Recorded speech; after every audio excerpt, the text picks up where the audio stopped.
Madame, monsieur, bonsoir. Carte sur table, 21h, 23h. Nous sommes mardi le 8 avril 2025, alors que le Cameroun s'achemine vers une élection présidentielle décisive. Le Parlement européen tire la sonnette d'alarme sur la répression persistante contre des journalistes. Arrestations arbitraires, accusations de terrorisme, tribunaux militaires, le pays est-il en train d'étouffer toute voix dissidente et surtout, quel avenir pour la liberté de la presse et l'état de droit au Cameroun? Je l'ai dit, le Parlement européen notamment cité les cas d'Amadou Vamoulke, de Kingsley Fomonio Djoka, de Mancho BBC, de Thomas Awa Jr. et T.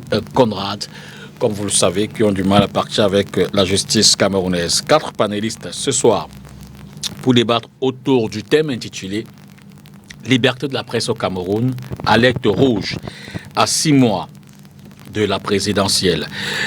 Je dis d'abord bonsoir au docteur Patrick Rifoué. Bonsoir. Bonsoir au panel et bonsoir à ceux qui nous reçoivent chez eux ce mardi soir. Je remercie particulièrement l'amitié de Patrick Christian Dobo, le directeur de l'information de Dash TV, qui a accepté d'être avec nous ce soir. Bonsoir Patrick. Bonsoir Dépita, bonsoir à tout le reste du panel, bonsoir à nos téléspectateurs. C'est aussi un devoir, hein. C'est-à-dire que nous avons le même combat. Et peut-être à un moment donné, il faut que les gens pensent différemment.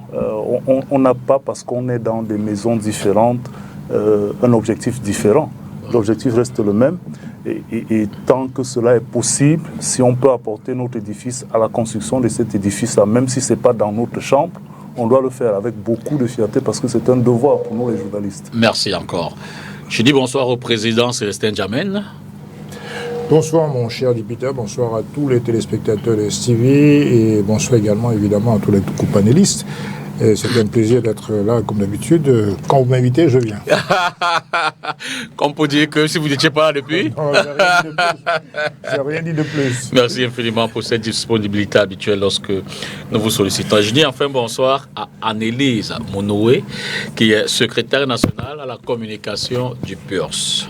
Bonsoir Dipita, bonsoir aux copanélistes, surtout aux millions de téléspectateurs de STV qui nous suivent en ce moment devant leur petit écran. Sans plus tarder, on va tout de suite donc rentrer dans le fond du débat avec qui c'est peut-être la transition est juste derrière, on revient. Voilà donc, bon, je commence avec Patrick. Patrick, la résolution donc du Parlement européen, simple pression diplomatique ou signal fort pour le régime camerounais à quelques mois seulement de l'élection présidentielle? Alors de manière assez brève, je dirais un lobby. Mais dès que j'aurais dit ça, j'ai envie de me poser la question de savoir qu'est-ce que le Parlement européen a dit qu'on ne dit pas depuis longtemps, en tout cas dans bien de points de cette sortie-là. Qu'est-ce que le Parlement, par exemple, a dit? Que le syndicat national des journalistes qui mène un combat, est-ce qu'il faudrait toujours qu'on ait la perception des événements, des actions à mener ou des faits qui se déroulent dans notre pays avec plus d'attention parce que ça vient de l'extérieur? C'est un problème qu'il faut prendre avec, de mon point de vue, beaucoup de recul. C'est vrai que le prétexte d'une présidentielle qui pointe à l'horizon va davantage vous offrir ce type de sortie. Vous avez parlé de pression, de diplomatie. À la vérité, rien n'est anodin. Dans l'environnement sociopolitique et géostratégique, on peut profiter d'un certain moment de la vie des pays ou des blocs pour poser certains problèmes, avoir des actions de lobbying, comme j'ai dit, mais aussi peut-être des pressions. Mais moi, ce qui m'embête en tant que journaliste, c'est qu'on ait l'impression que parce que ça vient du Parlement européen, cela aurait un peu plus de crédit que ce qui se dit au quotidien, les revendications qui sont faites, les campagnes qui sont menées.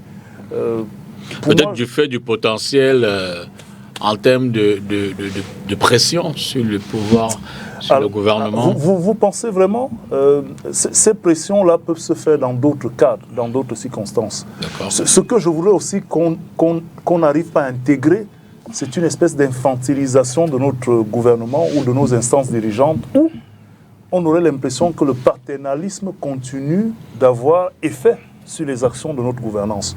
Je préfère encore qu'on prenne le problème de manière profonde, dans les causes de ce que nous avons, et qu'on pose le problème dans la perspective d'analyser les causes, de voir le rapport de force qu'il pourrait avoir entre, je ne vais pas dire les victimes, les acteurs de la presse et les instances gouvernantes.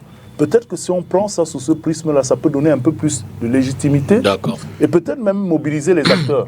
Parce qu'il ne faudrait pas que ce soit l'affaire des autres. On a l'impression que si le Parlement européen ne fait rien, la presse, les acteurs de la société civile et bien d'autres au Cameroun n'auront pas le poids. Et que non. C'est l'impression qu'on a, justement. Parce qu'on continue d'avoir cette dépendance de l'action qui viendrait des autres. Sur la même question, simple pression diplomatique ou signal fort pour le régime? Écoutez, je pense que cette intervention pose une question plus fondamentale de mon point de vue. C'est celle de savoir si l'exercice de la profession de journalisme permet de jouir d'une forme d'immunité. Est-ce que lorsque vous êtes journaliste, il y a un texte au Cameroun qui consacre une immunité? Je n'en suis pas totalement certain. Et à partir du moment où vous ne jouissez pas d'une immunité, vous êtes susceptible d'être attrait devant les tribunaux, à la fois pour des actes que vous avez posés dans l'exercice de vos fonctions, ou alors même pour des actes qui n'ont rien à voir avec l'exercice de vos fonctions. Je crois savoir, pour les cas qui nous concernent, que M. Amadou Valmoulke est poursuivi pour des faits de détournement de deniers publics. Ce n'est donc pas un prisonnier d'opinion. Je crois savoir que Ti Conrad, par exemple, Mancho Bibitsi, sont des activistes de la cause ambazonienne, et je crois que la constitution camerounaise ne permet pas à quiconque d'avoir des velléités sécessionnistes et de les revendiquer. Donc s'ils ont été condamnés, il me semble qu'ils ont fait l'objet d'un procès, et qu'avant ce procès, il y a eu une instruction, que lors du procès, chacun a présenté ses moyens de défense. Si ces moyens n'ont pas été entendus, les voies d'appel existent. À partir du moment où les voies d'appel sont épuisées, l'intervention du Parlement européen est une intrusion que j'ai du mal à comprendre. Ingérence politique, vous direz? J'ai du mal en tout cas à comprendre cette intrusion. Peut-être que la thèse qui a été précédemment développée par Patrick Christian, qui est celle d'un paternalisme néocolonial, c'est une thèse qui s'entend, mais je pense que nous sommes en 2025, les institutions européennes, les institutions occidentales qui sont experts dans le double standard doivent respecter les institutions camerounaises et les institutions africaines. Je ne sache pas que dans des cas similaires en Occident, le Parlement européen se soit prononcé, parce que moi j'ai regardé un peu, que ce soit en Roumanie, que ce soit en Italie ou que ce soit en Bulgarie. Mais l'Union européenne aura également un beau rôle de vous dire, écoutez, nous on vous envoie des financements, on a plusieurs formes de coopération, il est donc de bon ton qu'on ait un droit de regard qui s'est peut-être sur un certain nombre de questions liées aux droits de l'homme. Écoutez, il n'y a aucune obligation à ce que ces financements soient assortis de ce type de conditionnalité. Je ne sache pas que dans les conventions de dons ou les conventions de prêt, il y a des conditionnalités qui disent on peut faire intrusion dans le cours normal de la justice. Parce qu'il y a un cours normal de la justice. Au Cameroun, même si vous commencez, parce que le tribunal militaire, c'est un tribunal d'instance. Si vous commencez au tribunal militaire, vous pouvez faire appel à la cour d'appel, et si vous n'êtes pas satisfait, vous pouvez aller en cassation devant la Cour suprême. Donc, si ces gens l'ont épuisé, ces voies, moi je dis, la justice est passée, les décisions qui ont été prises peuvent ne pas plaire, mais le Parlement européen devrait s'en accommoder. Annelise, simple pression diplomatique ou signal fort pour le régime? Écoutez, Dibita, je dirais que c'est extrêmement grave en 2025 qu'on en soit encore à recevoir des leçons de démocratie et de justice de l'Union européenne dans un pays comme le Cameroun, qui est bien évidemment un État souverain. C'est cette même Union européenne qui est, n'est-ce pas, le modèle même des agissements de nos autorités camerounaises qui, bien sûr, ne joue pas franc jeu, qui est hypocrite. Et on arrive à se poser la question, est-ce qu'en Europe ou en Occident, il n'y a pas des cas similaires à ceux qu'on observe aujourd'hui dans le paysage médiatique camerounais? S'il y en a, on peut parler par exemple, on peut prendre le cas de la journaliste Ariane Lavrieux, si je me souviens bien. En 2023, cette journaliste indépendante qui avait vu son domicile perquisitionné et qui avait été bien sûr mise en garde à vue parce qu'elle avait osé mener une enquête sur une affaire de soldats, sur des exactions que des soldats français auraient commises en Égypte. Alors, à moins qu'il y ait un agenda caché derrière, on arrive à se demander pourquoi c'est sorti de l'Union européenne. Pourquoi s'offusquer lorsque le meilleur élève rend fidèlement la copie de ce qu'elle a reçu de son maître. Alors, chez nous, au PURS, nous disons tout simplement oui, peut-être, à la liberté d'expression, oui, à la libération de ces journalistes qui ont été arrêtés, mais nous nous offusquons et disons non à l'ingérence surtout de ces organismes internationaux via l'Union européenne. Et disons que le Cameroun est un État libre et assez mature pour trouver les solutions à ses propres problèmes. Et d'ailleurs, la meilleure solution à ces problèmes-là, nous les avons au sein du PURS et nous nous attelons à ce que, une fois arrivés aux affaires, nous puissions rendre le paysage médiatique plus praticable. Donc, procès des journalistes au tribunal militaire, le PURS dit oui? Pas directement. Parce que si ces journalistes sont accusés de quelque chose, le PURS ne peut pas dire oui directement. D'accord. Célestin Jamin, toujours sur la même question. Signal, pression diplomatique ou simple signal fort pour le régime? Bien, en général, on n'est pas opposé à quelque forme de pression, que ce soit, dès lors qu'elles peuvent être positives. Mais je crois que c'est Christian qui a posé la bonne problématique. Il y a certains Européens qui se croient toujours dans les temps anciens de la colonisation. Moi, je n'ai jamais vu l'Union africaine inviter les médias européens occidentaux, le gouvernement occidentaux, à cesser d'amputer des droits à leurs citoyens. Jamais je n'ai vu ça. Alors pourquoi perpétuellement, c'est toujours l'Europe qui se croit obligée de donner des leçons de démocratie à l'Afrique? Ça me semble totalement ridicule et à la limite même je suis surpris que nos dirigeants ne fassent pas la réplique officielle pour leur dire qu'on n'a pas de leçons à recevoir de démocratie, en tout cas des puissances occidentales, parce que depuis belle lurette, tous les crimes les plus odieux que l'histoire humaine ait connus viennent d'Europe. Tous les piétinements des droits de l'homme les plus cruels qui soient connus, ça vient de l'Occident. Vous remarquerez qu'en Afghanistan, en Irak, en Syrie, au Cuba, jamais l'OTAN n'a été condamnée pour les exactions commises là-bas. Jamais les soldats, jamais les journalistes qui ont été, poursuivis, qui ont été interdits d'aller sur le terrain. Rappelez-vous la guerre du désert, la première guerre d'Irak, Restore Hope, avec le père Bush. On avait interdit à tout journaliste d'aller investiguer sur le terrain. C'était la communication de guerre, tout simplement.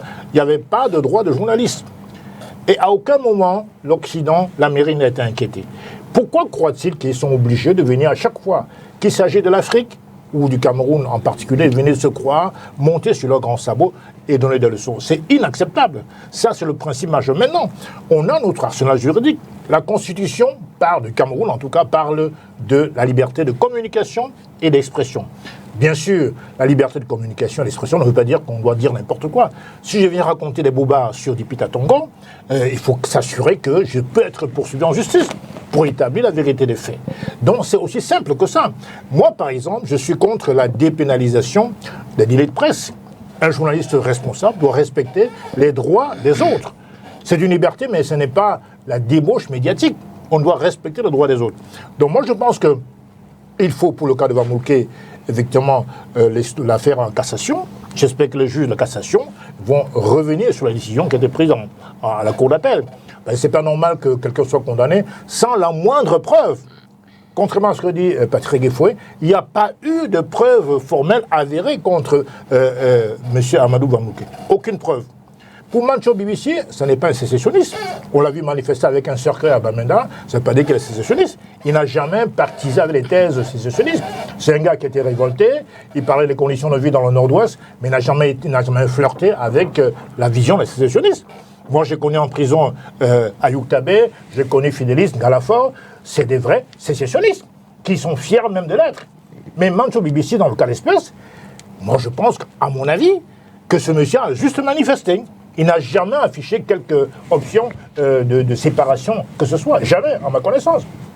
Donc, pour ce qui nous concerne, on a assez de références juridiques pour non seulement revoir la manière dont on traite les journalistes, mais en même temps revenir sur les procès des gens engagés et qui ont condamné malheureusement de façon injuste toutes ces personnes-là. Pour le cas de Njoka Kingsley, pour moi c'était un vrai, excusez du peu, terroriste. Toutes les preuves ont été fournies que M. Njoka Kingsley a flirté avec les Amazoniens. Ça s'était établi. Mais ça n'a pas été établi pour Mancho BBC, tout le monde le sait. Donc je pense qu'on n'a pas besoin de l'Union européenne pour réformer notre droit, pour traiter de manière équitable les journalistes qui font un travail essentiel. Bon, maintenant, il faut comprendre qu'il y a une distinction entre le journalisme en temps de guerre, en temps de crise, et le journalisme en temps ordinaire. En temps de guerre, je pense qu'un journaliste est d'abord un citoyen. Il doit même, parfois, comme le font les journalistes congolais, prendre les armes, laisser le micro et la caméra de côté, prendre les armes pour défendre en tant que citoyen l'intégrité du Congo. Pourquoi au Cameroun, nos journalistes, pour certains, n'ont pas ce courage-là? Je crois que quand la guerre se déclenche, quand l'harmonie de la nation est mise en cause, on doit laisser de côté toutes ces histoires de liberté d'expression et défendre la patrie. Et c'est pour ça que pendant la première guerre du Golfe, il n'était pas question que les journalistes américains viennent faire les investigations sur le terrain, dire les exactions de l'armée américaine, qui sont certes condamnables, mais il s'agit de votre pays, de notre pays. Donc moi je vois, il y a beaucoup de journalistes qui ont flirté avec, je ne vais pas citer vos confrères de certains médias, qui ont dit une fois dans un journal que les 7 péchés capitaux de l'armée. Ça veut dire quoi? On est attaqué par les Amazoniens, on vit à la télévision exposer les 7 péchés capitaux d'une armée, mais on est Camerounais, on ne l'est pas. Ou au mieux, on se tait. On ne peut pas tirer contre l'armée de son pays quand on est attaqué par l'ennemi. Donc moi, je pense qu'il faut une modération. La pénalisation des délits de presse, je suis pour. La liberté d'expression, ça va de soi qu'il faut condamner les tortures qui ont été subies par certains journalistes. Ça, c'est indiscutable. Mais en même temps, je pense qu'il faut aussi avoir à l'esprit qu'il y a un devoir de la part de ces journalistes de sous-peser quand le pays est en danger, quand le pays est attaqué de l'extérieur, de savoir quand est-ce qu'il faut parler, effectivement, concernant les secrets de défense ou les secrets liés à la guerre. Il faut mesurer tout. Donc je pense qu'il faut faire la part des choses et dire qu'on est pour la défense, bien sûr, des droits fondamentaux, mais en même temps, il n'est pas question que les journalistes transgressent les cadres qui sont normaux, me semble-t-il, et respecter, n'est-ce pas, l'intégrité du pays quand le pays est en danger. C'est le cas, effectivement, dans plusieurs pays européens. Je rappelle que celle qui a envoyé le communiqué, Mme Ursula von der Leyen, est actuellement en poursuite judiciaire. Elle est poursuivie judiciairement pour les faits très très graves de concussion et de corruption avec les contrats Covid passés avec Pfizer et Biotech.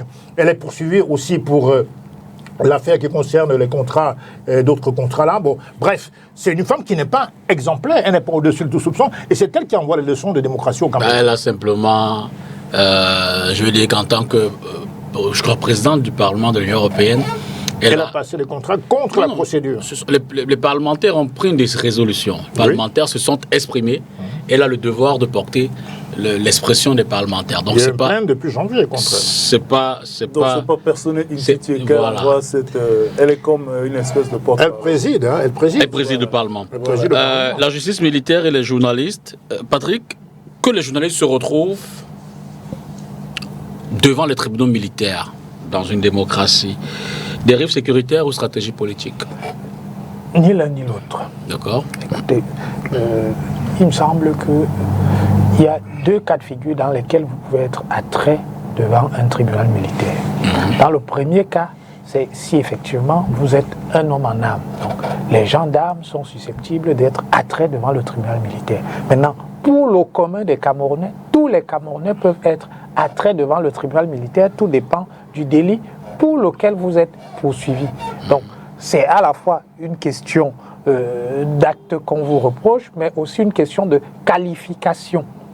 Mais ça, pour moi, c'est un débat purement juridique. À partir du moment où tout le monde peut être attrait devant les tribunaux militaires, il est donc normal que les journalistes puissent également l'être, parce que les journalistes sont des justiciables comme des autres. Tout dépend de si on vous accuse de terrorisme, vous êtes susceptible de vous retrouver devant le tribunal militaire. Mais comme je l'ai dit, c'est un tribunal d'instance. Autrement dit, ces décisions sont réformables. D'accord. Et après ce tribunal-là, vous pouvez aller à la cour d'appel et vous pouvez aller en cassation. Donc, le sujet pour moi n'est pas tant de savoir si des journalistes qui sont souvent poursuivis dans les cas qui nous intéressent, en tout cas les cas qui sont cités par la résolution du Parlement européen, dans ces cas-là, il s'agit de poursuites pour des délits de droit commun. C'est-à-dire détournement de fonds publics, terrorisme, atteinte à la sécurité de l'État, ce sont des délits de droit commun. Ça n'a rien à voir proprement avec l'exercice de la profession de journalisme. Parce que si c'était ça, et s'ils étaient poursuivis devant un tribunal militaire pour des faits qu'on leur reproche en tant que journaliste, tout le monde trouverait que ce n'est pas acceptable. Mais ce sont des justiciables comme des autres. Donc, en fonction de la qualification qui est retenue, ils peuvent se retrouver en instance devant ces tribunaux. Il n'y a pour moi rien de scandaleux là. À partir du moment où ce sont les décisions d'instance peuvent être réformées en appel ou cassées en cassation. Dérive militaire, je dirais non. C'est plutôt là une stratégie politique bien huilée qui consiste à criminaliser la parole libre, bien sûr, pour créer la peur, tout en brandissant, bien sûr, les chefs d'accusation, comme tout ce qu'on a là aujourd'hui. Comme des délits de droit commun, comme le dit assez bien Patrick Rifoué. C'est une forme de... Je ne sais pas des maquillages, mais c'est tout comme. En effet, en le faisant, le régime veut tout simplement disqualifier toutes les voix critiques, surtout à l'approche d'une élection aussi importante, cruciale et capitale pour le Cameroun. Le recours aux tribunaux militaires n'est pas une erreur de procédure, c'est un instrument de répression politique, comme on le sait très bien avec ce régime-là. Et c'est d'autant plus grave que cela se passe dans un pays qui prétend être un pays de droit, un pays de droit et un pays de paix. Pourtant, la sécurité ne doit en aucun cas servir d'alibi pour, n'est-ce pas, écraser les libertés fondamentales. Le peuple uni pour la rénovation sociale mettra fin à toutes ces dérives très bientôt, parce qu'on est sûr d'une chose, après octobre 2025, nous serons à la tête de ce pays et tout sera bien fait. Vous êtes sûr que vous allez... Célestin jamais doit laisser passer ça? Non, mais on est avec Célestin. Ah d'accord. Vous l'avez, non. Il est avec nous. Ah d'accord. J'ai répondu à l'invitation du grand homme qui est Serge Matomba. J'étais samedi au Palais des Congrès. Oui, bien sûr. Ça a été une belle fête et puis il a présenté sa objectif pour la nation pour l'année électorale que vous connaissez. Bon, c'était pas forcément le débat. Je dois dire que pour les tribunaux militaires, c'est simplement qu'il faut savoir une chose.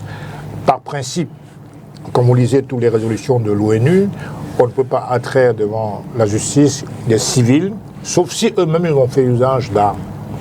Je le dis d'autant plus qu'il y a eu parfois, et pour ce qui me concerne et d'autres d'ailleurs, des qualifications fantaisistes. hostilité contre la patrie, terrorisme, sans pour autant que la personne mise en cause n'ait utilisé une quelconque arme que ce soit. Je veux dire qu'on est civil, on ne connaît pas les affaires militaires, on n'a pas pris d'armes d'assaut pour attenter à la sûreté d'une nation. Par conséquent, les tribunaux militaires, qui sont constitués de magistrats sous la supervision et le contrôle du MINDEF, ils ne peuvent pas rendre librement une décision. Parce qu'il y a un commissaire du gouvernement qui assiste au procès. Moi, je l'ai vu au tribunal militaire, pour ce qui me concerne. Il y a 3 magistrats, un principal et 2 assesseurs, et vous avez les MINDEF qui envoient les instructions claires. Ce sera forcément des décisions politiques. Donc il n'y a pas le principe d'équité qui soit respecté dans un tribunal militaire. Or, quand c'est un militaire, on peut le comprendre, parce qu'il a été formé pour respecter une certaine déontologie militaire. Mais quand c'est un civil qui est censé ne pas savoir les droits de la formation militaire et des principes militaires, il n'y a pas de raison de la traiter devant les tribunaux militaires, qui ne sont pas, où les décisions sont rendues de manière totalement politique, ça va de soi. Donc moi je considère que c'est une erreur, et même les chartes de l'Union africaine le disent très clairement, on ne peut pas attraire le civil devant les tribunaux militaires. C'est aussi simple que ça. Bon, maintenant, il est clair que si effectivement quelqu'un a eu des connivences avec un ennemi avéré, ça a été le cas, on a appelé tout à l'heure M. Njoka Kingsley, ou dans d'autres lieux, il y a eu, dans le cas de la France, des cas où certains citoyens se sont rendus coupables de la collaboration avec l'ennemi. Dans ce cas-là, il s'agit quand même des affaires hautement qui touchent le secret d'État. Et dans ce cas-là, c'est les tribunaux spéciaux qui vont s'en occuper. Mais en règle générale, un civil ne peut pas être poursuivi devant un tribunal militaire. Patrick Christian d'abord. Écoutez, j'ai envie de m'interroger, comme je le faisais d'entrée de cette émission, sur pourquoi nous sommes surpris de voir un certain nombre de choses. Ne pas être surpris ne veut pas dire qu'on cautionne. Vous savez, avec l'arrivée de nouveaux supports de communication numérique, la digitalisation, on est passé à une période ou un moment d'exposition à outrance, des choses qui n'avaient pas la même exposition il y a 2, 3, 4, 5 décennies. La liberté de la presse serait-elle plus en danger rendue en 2025 au Cameroun qu'elle ne l'était en 90? J'ai envie qu'on se pose cette question. Est-ce qu'en 2025, la liberté de la presse serait plus en danger? Peut-être qu'on a, par l'époque que nous vivons, la possibilité de voir de manière un peu plus intense un certain nombre d'éléments de répression ou d'éléments, je veux dire, d'influence, de musellement, entre guillemets, qui aujourd'hui, au grand jour, nous donnent l'impression que c'est des faits nouveaux. Vous avez vécu la période de la censure administrative. On a vécu des scènes dans les années de Braise. Et aujourd'hui, même si on ne peut pas mettre sur la balance, on a l'impression que le monde a évolué. Un certain nombre de choses sont de plus en plus visibles et critiquables, alors que le système, lui, il est resté en place. Peut-être parce qu'on vient de très loin. On a fait de petits pas. Mais ces pas sont tellement infimes que l'ouverture mondiale aujourd'hui et la digitalisation fait en sorte qu'on a l'impression que rien n'a été fait. Mais à la vérité, l'idée qu'on a de la liberté de la presse dans notre pays, son évolution est à l'image du système de gouvernance de notre pays. C'est-à-dire? J'ai envie de dire simplement que du premier régime au deuxième, il n'y a pas beaucoup de choses qui ont changé. C'est le même mécanisme. L'ADN est pratiquement... On va rester sur le fond. Parce que vous me direz peut-être qu'on a le retour du multipartisme. Parce que vous me direz peut-être qu'on a des institutions comme Elecam qui se sont ajoutées. Parce que vous me direz qu'on a multiplié des institutions, ainsi de suite. Oui, mais l'ADN nous ramène à un système de gouvernance qui a peut-être connu des mues. C'est vrai. Pendant son évolution, mais qui garde la même sève. Et donc, aujourd'hui, on est peut-être un peu doux. On vous donne même la possibilité de pouvoir vous exprimer. Mais à la vérité, est-ce que l'ADN du système de gouvernance de notre pays depuis les indépendances a fondamentalement changé. On ne peut pas s'attendre à avoir un basculement total alors que la sève reste la même dans la gouvernance. Je suis d'accord. Et donc, aujourd'hui, moi, je voudrais plutôt qu'on regarde la problématique de cette liberté et la question notamment du tribunal militaire par rapport à l'existant. Peut-être qu'il faut commencer à revoir le contexte des lois. La loi est-elle en application lorsqu'on envoie des gens au tribunal militaire?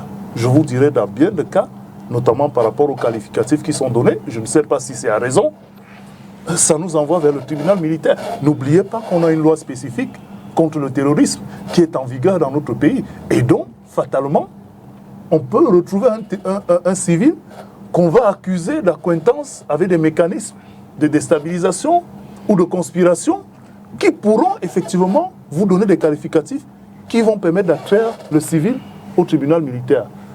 La question fondamentale, c'est de savoir si ces lois-là sont bonnes, si elles sont applicables de manière explicite, sans qu'on ait des injustices.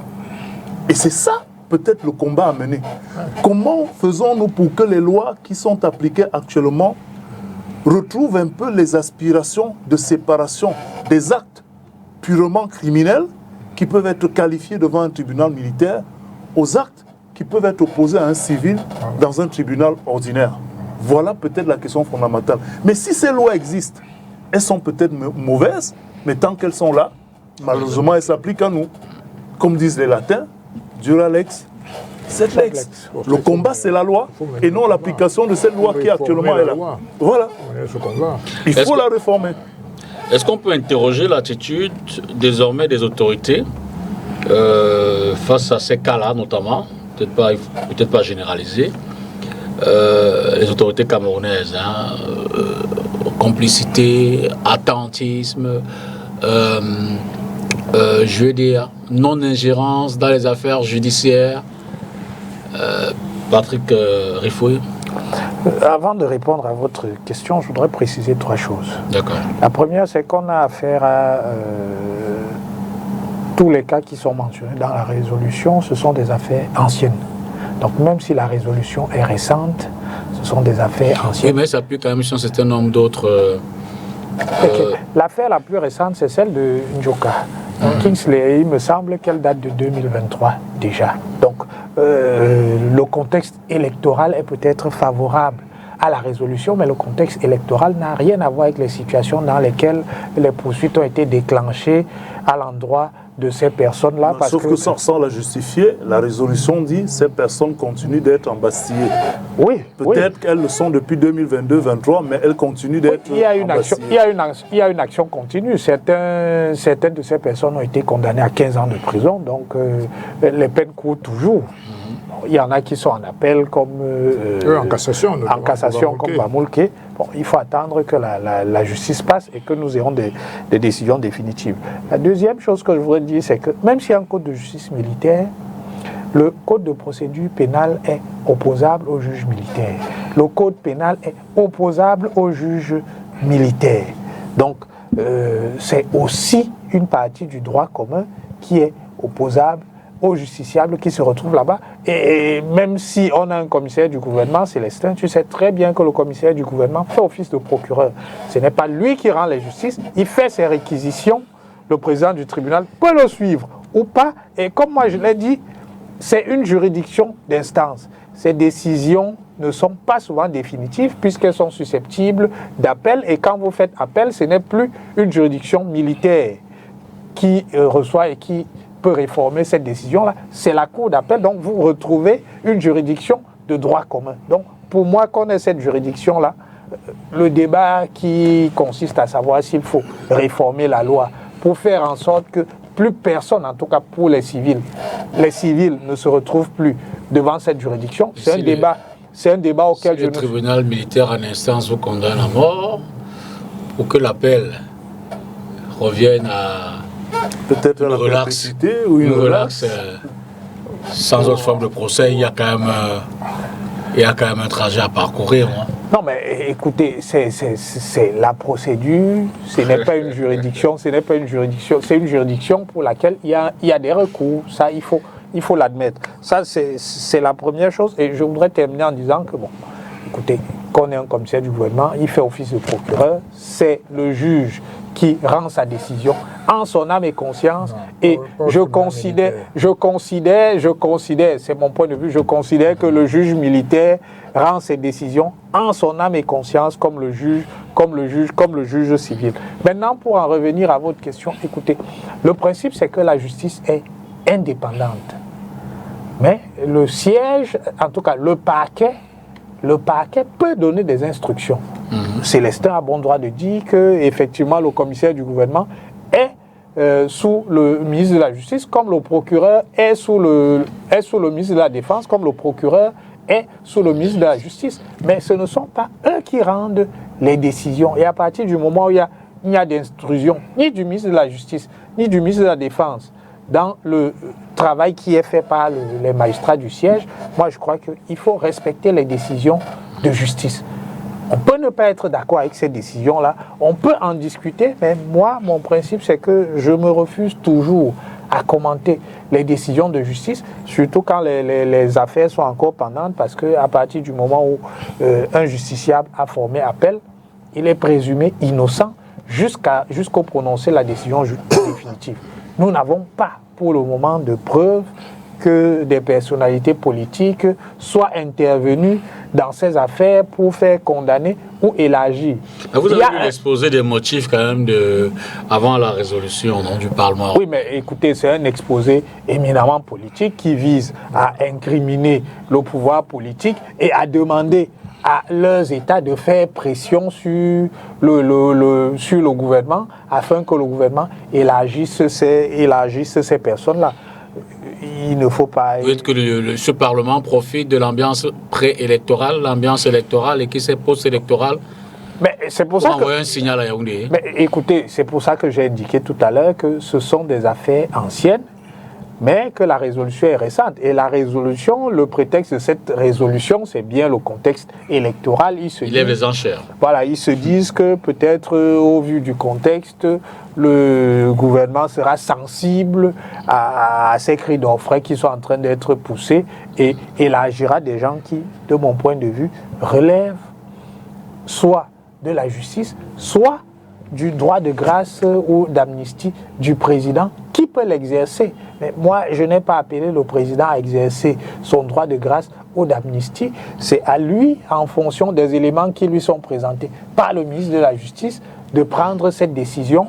Et le simple fait qu'il y ait une demande, en tout cas qu'il y ait une pression venant de l'Union européenne, j'aurais tendance à demander au président de la République de ne pas bouger le petit doigt parce qu'il y a des pressions extérieures.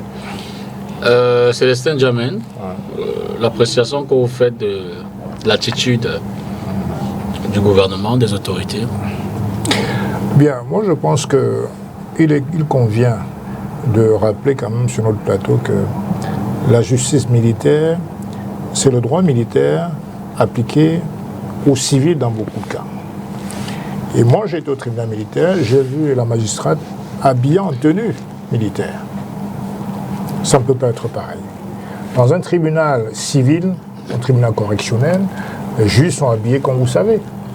Et ils ont justement l'intime conviction. Ce qui ne peut pas être le cas dans un tribunal militaire. Qu'il s'agisse du commissaire du gouvernement, je n'ai même pas insisté sur le commissaire du gouvernement, mais surtout des magistrats assis, ils reçoivent des condamnations, des instructions sur les condamnations éventuelles. Ayoub Tabé a été condamné 2 semaines avant nous, on a eu l'arrêt des poursuites évidemment, avant qu'on ne passe en procès. Ils ont été condamnés dans la nuit sans avocat. Sans avocat.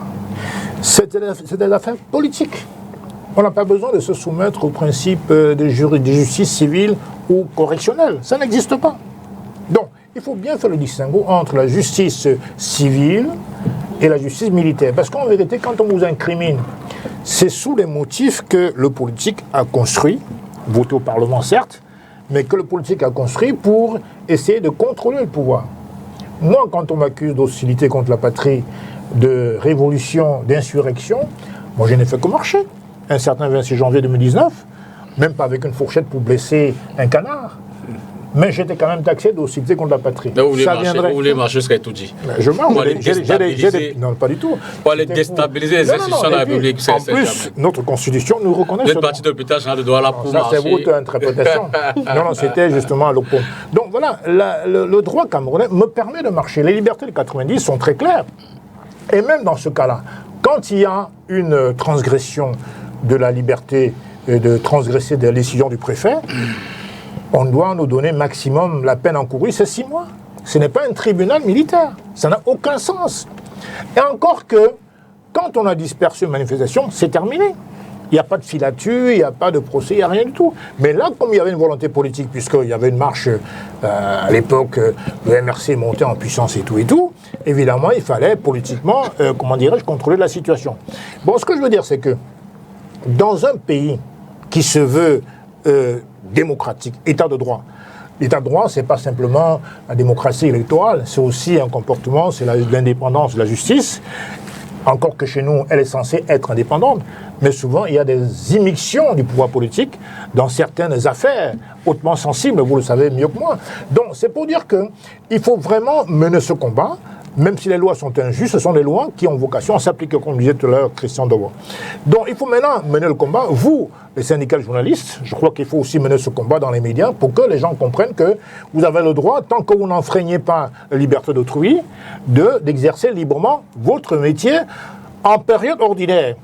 En période de guerre, il y a un seul slogan qui vaut, c'est la patrie, c'est la nation. Il n'y a pas de possibilité d'excuser quelqu'un parce qu'il est journaliste, d'aller dénoncer sa propre armée. Non.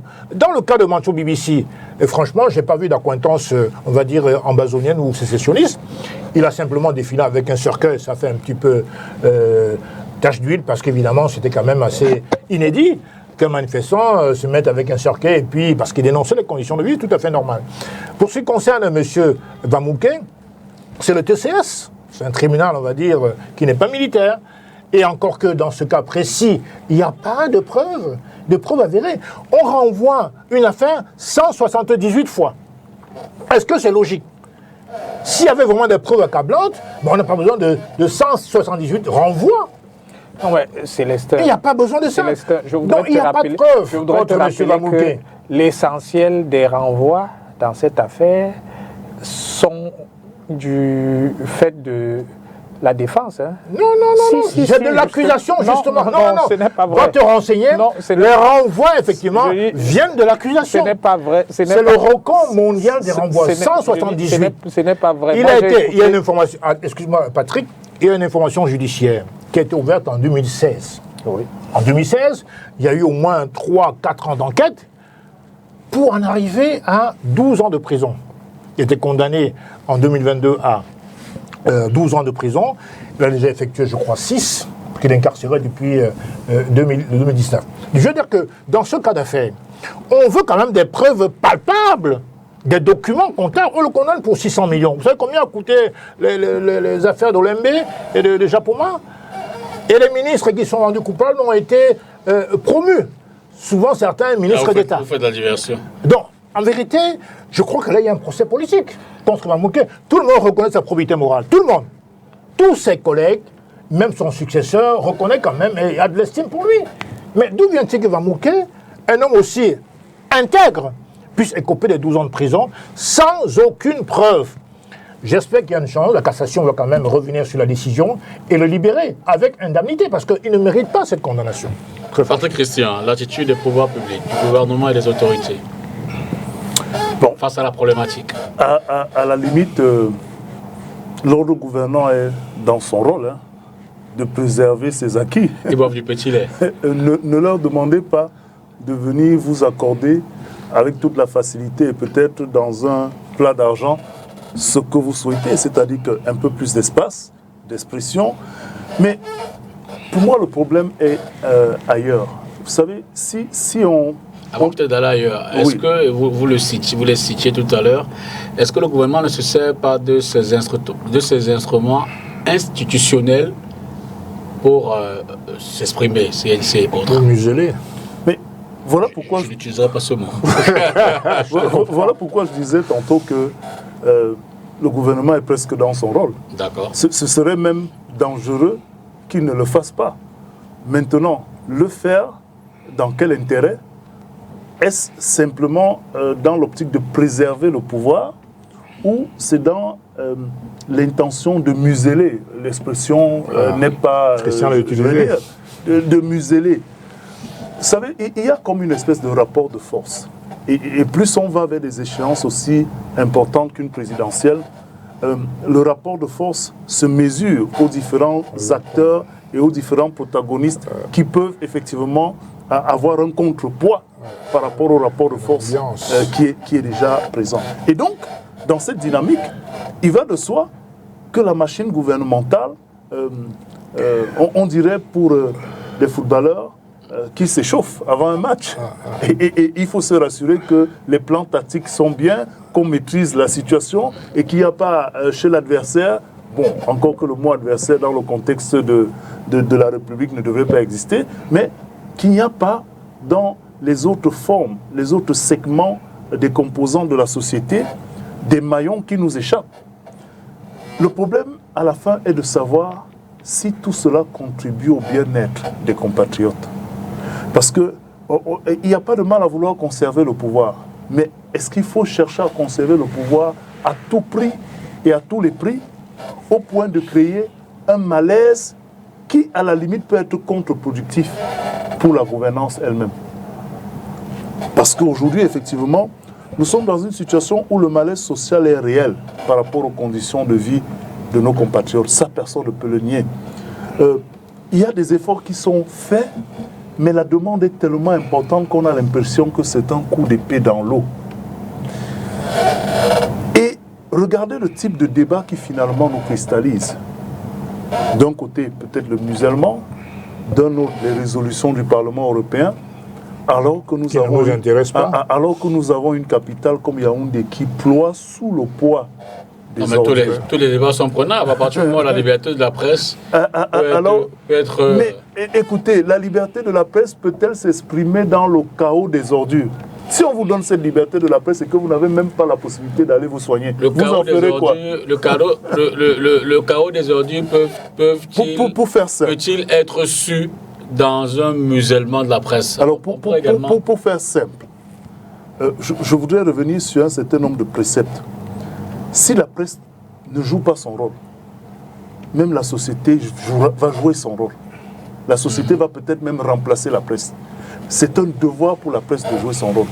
Mais la presse ne peut pas jouer son rôle dans des conditions qui ne lui permettent pas de jouer ce rôle-là. La première des conditions, c'est le minimum en matière de bien-être. Notre presse et l'environnement de liberté dans notre pays a des problèmes à l'image du bien-être même commun, qui de plus en plus est difficile à avoir. Je fais partie de ceux qui estiment que ne mettons pas la presse en avant simplement pour lui donner un rôle pour lequel tout le monde a abandonné sa partition. La presse ne peut pas être forte si les autres maillons de la société ne le sont pas et dans des conditions qui lui permettent d'exercer.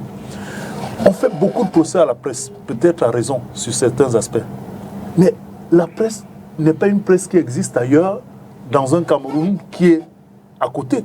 La presse existe dans notre pays, avec les problèmes de notre pays. Et les problèmes de notre pays impactent même le quotidien de cette presse, et même individuellement les acteurs de la presse.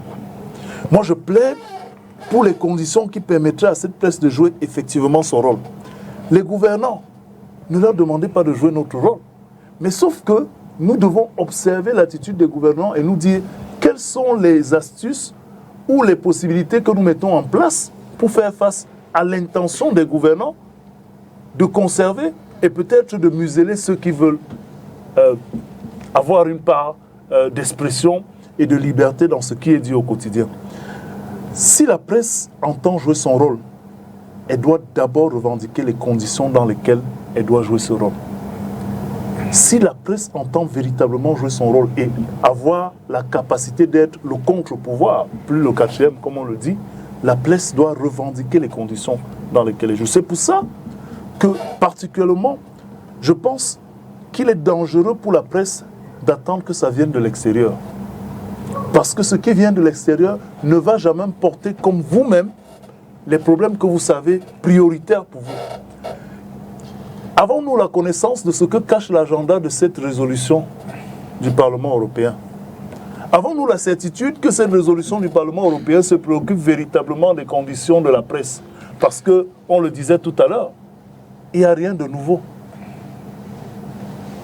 On a comme l'impression que nous faisons face à une redite. Et vous aurez l'impression que, peut-être après la présidentielle, on va retomber dans une espèce de traversée du désert, de silence, comme si rien ne se passait, comme s'il n'y avait pas d'éventuelle injustice ou d'éventuelles dérives. Vous êtes dans la logique d'une pression. On reviendra peut-être lorsqu'on aura les élections locales pour avoir une nouvelle résolution. Nous avons affaire à des problèmes que nous vivons au quotidien et nous devons les adresser au quotidien avec nos moyens et en nous organisant pour avoir peut-être pas un lobby, mais un moyen de pression interne qui puisse nous porter à avoir véritablement le contre-pouvoir face Vous avez des syndicats, les syndicats ne font pas. Le syndicat essaie de le faire. Ils sont politisés aussi, mais malheureusement. C'est pour ça que je vous ai dit tout à l'heure que notre environnement est à l'image de la société. Nous ne pouvons pas exclure la presse de la société camerounaise. Annelise, l'attitude des pouvoirs publics? Écoutez, le silence de nos autorités ici est une stratégie de survie pour... stratégie de survie? Oui, pour un régime essoufflé comme le nôtre. Il ne s'agit pas seulement de restreindre les libertés, mais plutôt de les normaliser, de normaliser l'oppression. Lorsque les journalistes sont emprisonnés sans jugement, lorsque les voix dissidentes disparaissent sans explication, quand on dirait qu'on n'est plus dans un état de droit et l'absence de réaction officielle là, montre une forme de complicité assumée. Et nous disons chez nous, au Peuple uni pour la rénovation sociale, que nous condamnons cette logique de verrouillage qui pousse vers une impasse. Et il est temps, bien sûr, d'inverser cette tendance, et qui de mieux que nous, avec notre programme de rupture pour un Cameroun rénové. Et il est clair à ce propos que nous proposons un programme afin de pouvoir réparer tous ces manquements. Alors Patrick Rufoué, le Parlement européen dans cette résolution demande à tous les États membres, aux institutions partenaires européennes, aux institutions européennes partenaires au Cameroun, évidemment d'exercer toutes les formes de pression possibles pour que les recommandations qui sont édictées soient évidemment mises en place. On peut donc s'interroger, qui sait peut-être, sur le rôle de ces acteurs. D'abord, les partenaires internationaux, comment vont-ils réagir? Est-ce que demain, tout de go, les financements, les différents projets en cours et autres vont être des instruments de pression? Mais on peut également s'interroger sur les rôles de la société civile et aussi les médias.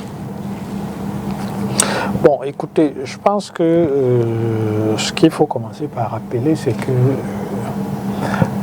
c'est un parlement. Le Cameroun dispose également d'un parlement. Donc, de mon point de vue... Le Parlement camerounais prendra une contre-résolution. Non, ce n'est pas ce que je voulais dire. Ce que je voulais indiquer, c'est que dans le cadre de la diplomatie parlementaire, pour rester dans le parallélisme des formes, ils auraient dû saisir le Parlement camerounais de cette question.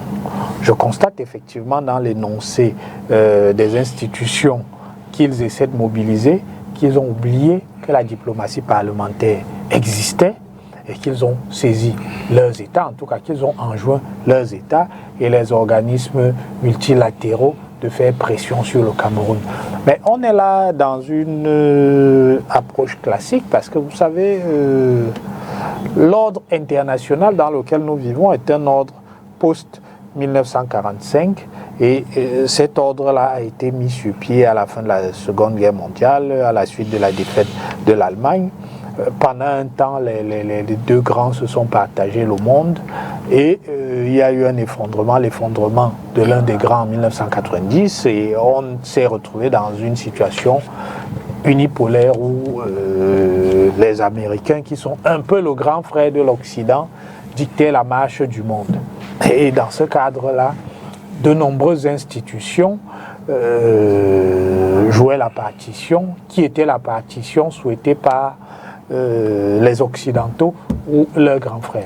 Mais c'est une situation qui est en train de changer et on voit bien que les capacités de pression, c'est-à-dire le recours au soft power qui était possible de la part des États occidentaux est en train de s'effriter parce que il y a les BRICS qui sont en train de monter en puissance. Il y a la Russie qui revient dans le jeu international. Il y a la Chine qui entend jouer sa partition et qui considère qu'à l'horizon 2050, elle va être le numéro 1.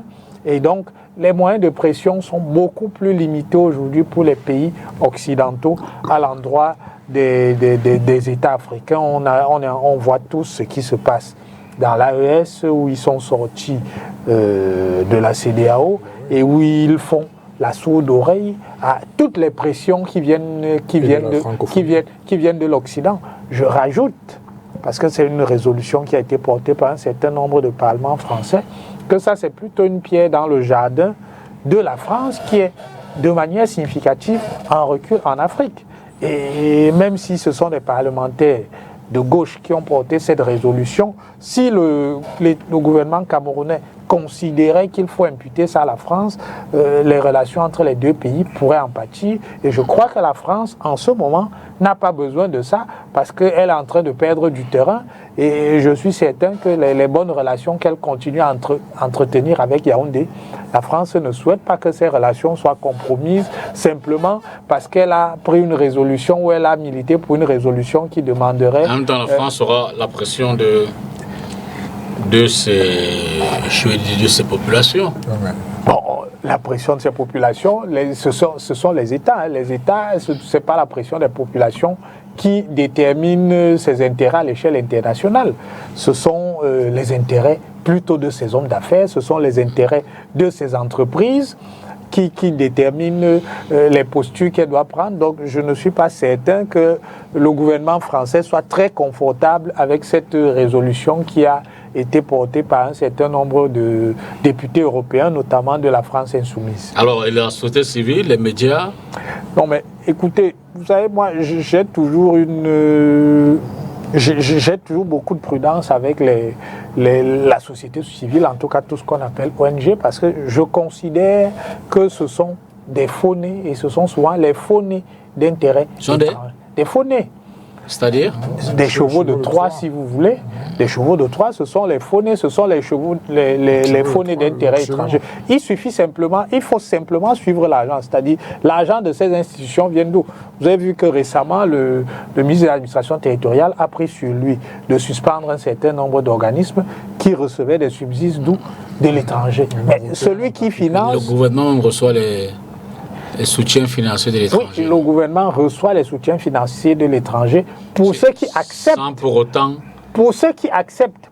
Pour autant être désigné comme cheval de Troie. Non, il n'y a pas de raison dans ce cas, parce que dans ce cas, c'est pour implémenter ses propres politiques. La société civile, donc, ces ONG qui également font un travail d'éveil sur certains cas. Ces ONG, quand je dis, je pense un peu à un monde à venir qui on sait un peu... Qui sont aidés, qui sont subventionnés. Oui, mais le travail qu'ils font sur le terrain, comme je disais, le gouvernement est aussi aidé. Monsieur Dipita, moi, dans certaines de mes activités, j'ai souvent fait office de consultant, donc je suis sur un certain nombre de plateformes par lesquelles ces financements passent. Il y a de nombreuses ONG qui accepter des financements pour mettre en œuvre des politiques qui vont à l'encontre des intérêts du Cameroun ou des lois en vigueur. Je ne voudrais pas en parler ici. Maintenant, je voudrais simplement chuter en disant que pour ce qui est de la presse, je crois qu'il y a un certain nombre d'associations, même si Célestin considère qu'elles sont politisé. Et Moi, même je crois qu'il y a un certain nombre d'associations. Il y a un certain nombre de syndicats et d'associations. Ces syndicats et ces associations ont souvent porté le débat sur la dépénalisation des délits de presse, même si ces syndicats n'ont pas été entendus. Je crois que la situation actuelle, avec l'éclatement de multitudes de micro-regroupements très spécialisés, affaiblit probablement la voix de la profession et ne la rend pas très audible. Donc, pour qu'il y ait un plaidoyer qui porte, il faudrait peut-être que la profession songe à avoir une plateforme à partir de laquelle pouvoir parler d'une seule voix, parce que si chaque syndicat ou chaque association qui compte 3 ou 4 membres s'exprime, je ne suis pas certain que le gouvernement sera sensible à ce plaidoyer-là. Même s'il y a des syndicats et des associations qui sont suscités effectivement pour diluer, affaiblir. J'ai envie de reprendre l'expression de Patrick Riffaut. Il y a des mots, vous avez dit quoi tout à l'heure? Des faux-nés. Des faux-nés, des syndicats faux-nés. Et le jargon dans l'environnement syndical parle de syndicats jaunes. Et vous savez de qui émanent les syndicats jaunes. Les syndicats jaunes, forcément, sont là justement pour jouer le rôle de trouble-fête, pour diluer la capacité de la corporation ou des organisations syndicales sérieuses à se mobiliser. Mais cela existe partout. Ce n'est pas une fabrication du Cameroun. Les syndicats jaunes, d'ailleurs, font partie de l'histoire de l'action syndicale. Par contre, et ça, il faut qu'on se le dise, c'est-à-dire que ce n'est pas parce qu'on parle d'une volonté d'avoir une presse qui joue son rôle dans un cadre à peu près propice qu'on va éviter que la presse et l'exercice du métier que nous avons choisi se passent aussi dans un cadre déontologique avec des règles. On n'a pas ouvert ce chapitre parce qu'il va de soi. Si on parle de la presse, c'est une presse qui respecte les règles de l'art. La presse qui respecte les règles de l'art mérite un cadre dans lequel elle doit s'exprimer. Ce qu'il faut remarquer aussi, c'est les mains basses et les manipulations qui torpillent justement la crédibilité de la presse. On a dans l'environnement de la presse comme une tentative d'infantilisation de la presse. On a comme l'impression que la paupérisation de la presse est voulue. Et malheureusement, on croit faire du tort à la presse. Mais on est en train de faire du tort à la nation parce qu'en réalité, la presse n'aura plus la force ou la capacité de jouer son rôle comme elle doit le faire. Et qui sont les acteurs qui infantilisent, qui paupérisent la presse? Les acteurs politiques, ceux qui sont au pouvoir. Non, ce n'est pas les acteurs politiques. Je n'ai pas dit les acteurs politiques exclusivement. Prenons les acteurs politiques, ceux qui sont au pouvoir. Prenons le cas du Cameroun. Oui. Tu sais que la précarité ne rime pas avec la liberté de la presse. Oui. Un journaliste qui est dans la précarité, clochardisé, est un citoyen dangereux, à la fois pour lui-même et pour les autres. Quand vous regardez les grands médias, peut-être pas tous, aujourd'hui au Cameroun, et même ce n'est pas simplement une exclusivité camerounaise, ils sont contrôlés par les maîtres de la caste financière, économique, industrielle, etc.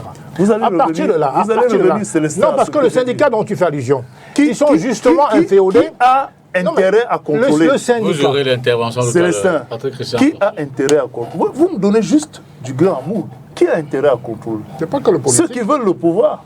Parce que les acteurs de la finance, qui infantilisent, comme vous vous dites, la presse, c'est dans l'intérêt de qui? Du pouvoir. Dans leur intérêt d'abord. Le pouvoir qui sera finalement géré par les hommes politiques. Parce que c'est les hommes politiques qui proposent un programme et qui finalement... Oui, parce que quand je dis le politique, je ne prends pas le politique dans le sens ex nihilo. Le politique est un acteur majeur de la paupérisation de la presse, mais à côté du politique, on a d'autres acteurs pour d'autres intérêts. Mais à la fin, tout cela vise au contrôle du pouvoir. Prends le cas de Bolloré, qui contrôle aujourd'hui Canal+, qui contrôle le Figaro, qui contrôle les médias télévisuels en France. Et il a quelle influence sur le politique? Non, lui, il n'a pas d'ambition. Prenons donc le cas de Bolloré. Il a des amitiés politiques. Rien qu'en France. Et ses amitiés, oui, c'est justement. Et avant lui, il y avait Robert Arxan. Et ses amitiés, c'est le Figaro. Pas partie du débat. Oui. Je voulais dire sur l'Union européenne. Alors, pour terminer, la presse que nous voulons propre, que nous voulons saine, je l'ai dit, je le répète, ne peut pas faire son travail dans un environnement qui est comme programmé pour la faire échouer. D'accord. Sur les syndicats et sur la société civile et sur Les partenaires internationaux. Les partenaires internationaux, je l'ai dit tout à l'heure, Okay. On ne rejette pas les partenaires internationaux, mais dans une relation de respect. Pas une relation ultra paternaliste et orientée vers des intérêts qui ne sont forcément pas les nôtres. Hein. D'accord. Premièrement. Deuxièmement, la société civile a un rôle important. À la limite, même la société civile devait être, j'ai envie de dire, le fourneau qui produit des étincelles pour que tous les autres maillons de la société puissent avoir un mot à dire dans la construction de la nation. On a malheureusement l'impression, et ça c'est au regret de le constater, que dans la société civile, on a beaucoup de faunés qui diluent l'action de la société civile, au point où la société civile aujourd'hui est regardée par certains comme de façon méfiante. Et pourtant, il y a des organisations dans la société civile qui font un travail excellent, qui essaient de se démarquer. Mais on va finir par retomber sur la question du financement, parce que c'est à ce niveau parfois que les difficultés se posent. Et comme on dit, celui qui sort le chéquier vous donne l'agenda d'utilisation de ce chéquier. Célestin Djamel. Oui, mon cher Christian, tu as parlé de la question de financement. Il faut rappeler que d'abord, l'Union européenne est peut-être un partenaire commercial de beaucoup d'États africains. Mais les normes juridiques internationales n'intègrent pas l'Union européenne dans ses relations avec l'Afrique. Je dis par là que le fait que vous donniez au Cameroun, au Togo, au Tchad ne vous autorise pas à enfreindre la souveraineté sacrée d'une nation. Parce que l'inverse n'est jamais vrai. Dans ce cas-là aussi, on peut dire le gouvernement camerounais invite les autorités françaises à revoir le cas de Marine Le Pen. Que ce n'est pas normal d'éliminer une candidate à la présidentielle à travers, n'est-ce pas, la voie judiciaire. Le Cameroun ne l'a jamais fait, d'ailleurs. Donc il faut que Mme Ursula von der Leyen se calme. On n'a pas d'injonction ni de communiqué à recevoir de l'Union européenne, qui n'est pas une instance transnationale ayant le droit de dire quoi que ce soit sur le Cameroun. Nous sommes un pays libre et souverain, en principe tout au moins. Maintenant, ce que je dénonce, c'est le comportement des autorités africaines et camerounaises en particulier, qui n'ont pas de mots assez durs pour dénoncer ce genre de comportement européen. Parce que si les gens faisaient comme Maduro, vous savez, il y a un pays, le Venezuela, qui a envoyé balader l'Espagne, qui a envoyé balader les États-Unis, ils ne refont plus la même chose, c'est terminé.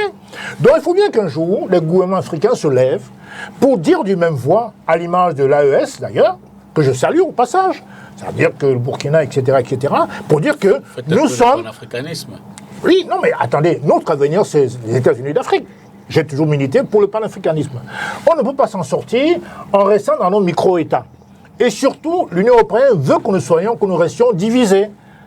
Ils ont fait signer les accords des APE, je crois que Serge Espoir Matomba a dénoncé en 2014. On ne peut pas venir signer les accords des APE dans une nation à l'économie embryonnaire, qui n'a même pas d'économie. Donc on ne peut même pas décoller économiquement. Donc ces gens-là viennent au pays pour nous faire signer les accords léonins qui finalement vont nous bouffer, vont nous manger. Donc on ne peut pas continuer comme ça.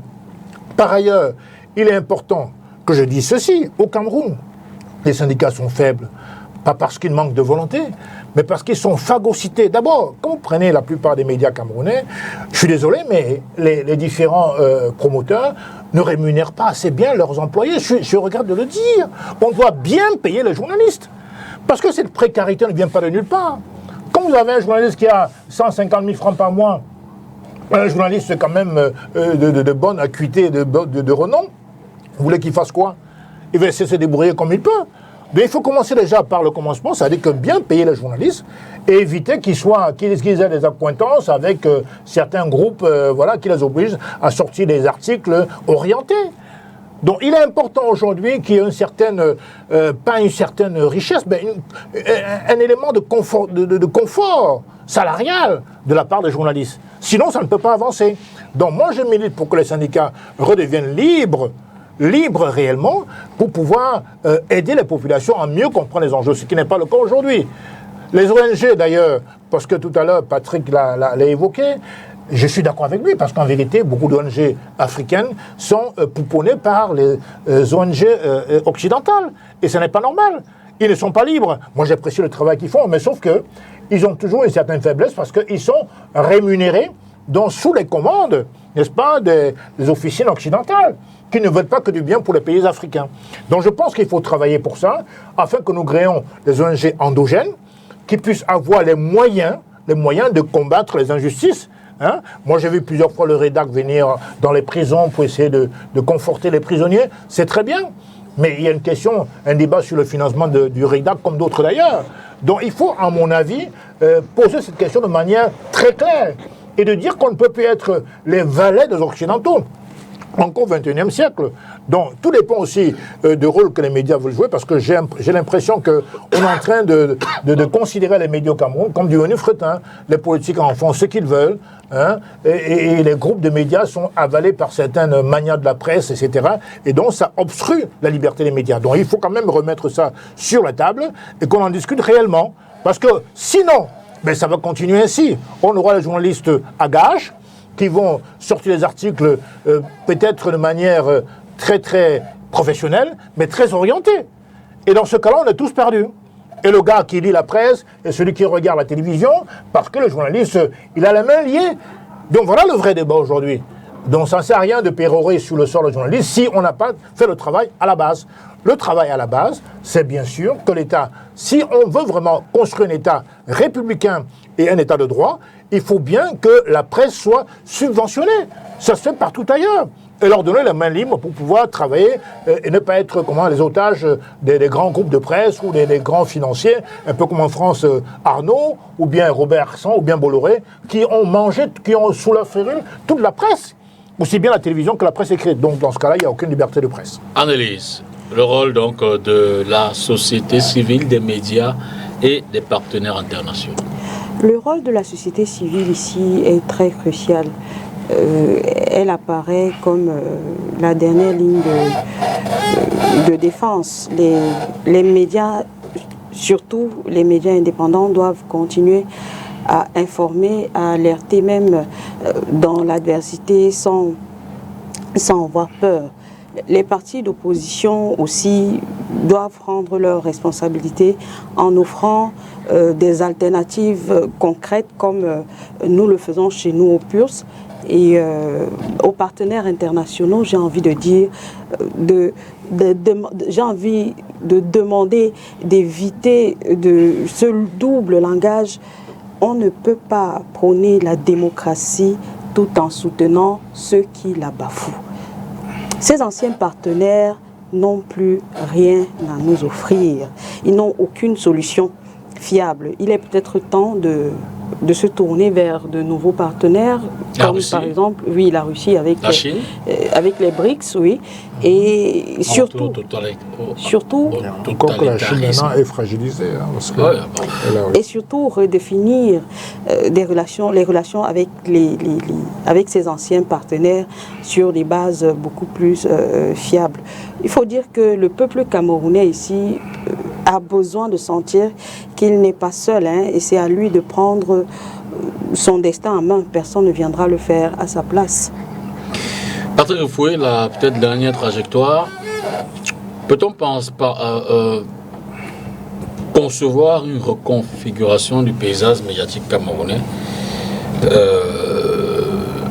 conscient donc de cette problématique face à la liberté de la presse, à la liberté d'expression et aux différentes pressions que les médias peuvent subir?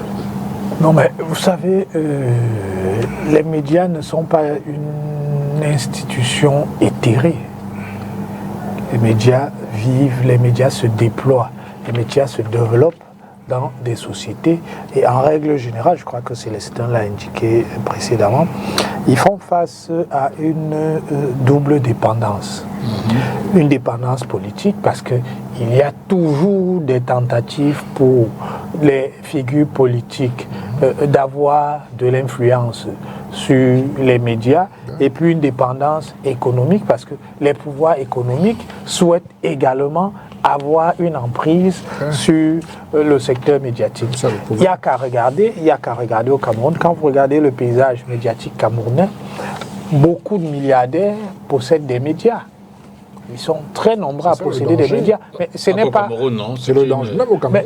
Je ne dis pas qu'au Cameroun, je veux dire qu'il faut avoir des moyens. C'est-à-dire, quel que soit le pays dans lequel on se projette, c'est cette situation. Je crois qu'il y a Julia Cagé qui a d'ailleurs écrit un très beau livre là-dessus en 2014, où elle analysait ce phénomène de concentration des médias entre les mains d'une minorité d'individus qui sont souvent détenteurs d'un capital économique important.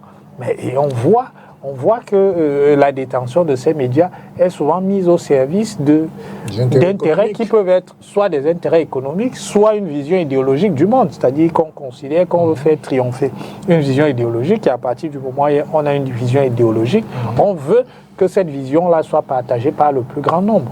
Moi, je ne suis pas certain que le Cameroun échappe à cette lame de fond-là parce qu'il y a en fait eu une normalisation des médias qui sont partis à un moment vers la news et où on a commencé à faire de la news le catéchisme du bon journaliste. Mais le journalisme, à l'origine, c'était vraiment des instruments au service, soit d'intérêts économiques, parce que les premiers journaux, c'était parce que les marchands avaient besoin de savoir quelle va être la production du blé dans tel pays, est-ce qu'il va y avoir un recul sur la production, ainsi de suite, ou alors les médias étaient clairement affiliés à des factions politiques et défendaient clairement une idéologie. Ce qu'on est en train d'observer, que ce soit en France ou aux États-Unis aujourd'hui, c'est le retour de cette forte propension à des médias à être alignés